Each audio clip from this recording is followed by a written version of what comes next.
travelers and over 17,000 flights recorded in the same month last year. Officials said domestic and international air travel is seen to further increase despite the uptick in COVID-19 positivity rates, especially in Metro Manila.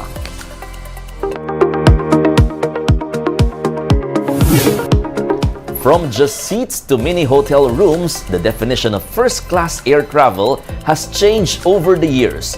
Let's take a look at how airlines give travelers the first-class treatment in this video.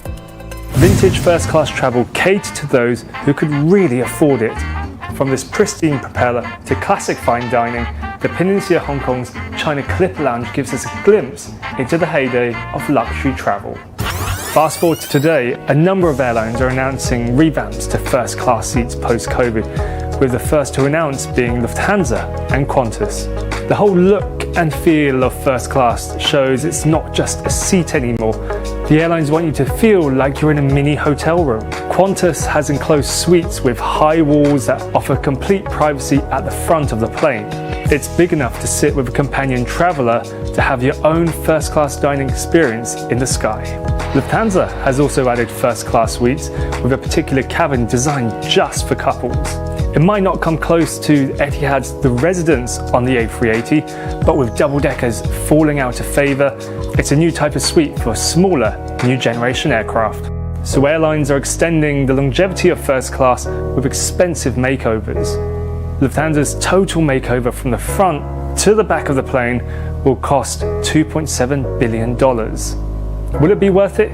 It depends on who you ask.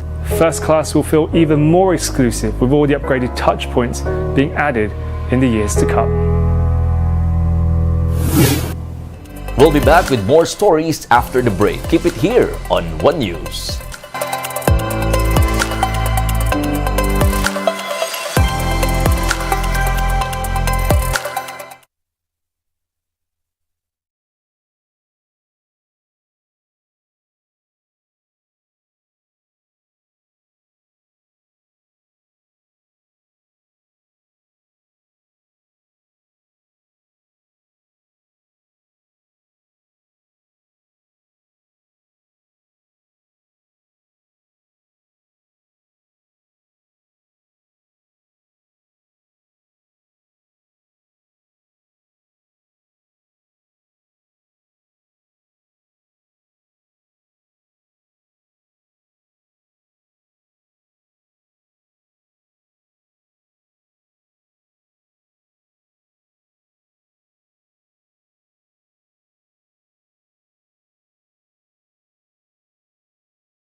You're still watching One News Now. I am Mon Gualvez.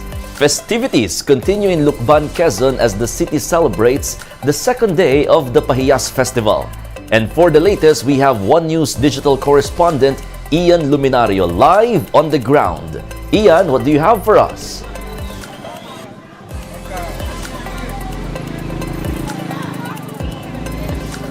Mon, the fun goes on here in Lucban, Quezon as they celebrate the second day of their weekend festivities for Pahiyas Festival. At around 8 a.m., students and other groups donned their costumes and props as they get ready for their street dance presentation at Lucban Gymnasium. Despite the heat, each group performed in full vigor at the town's events place. This is a teaser for their grand presentation for the Fiesta's Grand Parade later afternoon. Meanwhile, town's judges convened early to roam in Lucban Street to check whose houses exceeded expectations for this year's facade decorations competition. Many residents really did try to entirely cover their houses with crops and agri-products. Mon, as of now, tourists are still flocking here in Lucban, Quezon, and you can see them in every streets roaming around in awe to every houses, displaying the town's creativity and spirit of festivity. Mon? Thank you for the update. That was One News digital correspondent Ian Luminario. Let's now take a quick look at other stories we're watching. Typhoid cases in the Philippines has increased by 77% in the first quarter of the year. Areas with high cases include the Cordillera, Northern Mindanao, Central Visayas, and Mimaropa. Typhoid fever is a life-threatening infection usually spread through contaminated food or water. Meanwhile, the Philippine Taekwondo team fueled a gold rush at the 32nd Southeast Asian Games. Kurt Barbosa, Arven Alcantara, Samuel Morrison, and Kirsty Elaine Alora all added to the country's gold medal haul. And Makati Bet Michelle D has been crowned as Miss Universe Philippines 2023. She bested 37 other Pinays and will compete at the Miss Universe pageant later this year in El Salvador. And those are the top stories of the hour. Join us later at 2 p.m. as we continue to monitor the day's biggest stories. I am Mon Gualvez. We are One News.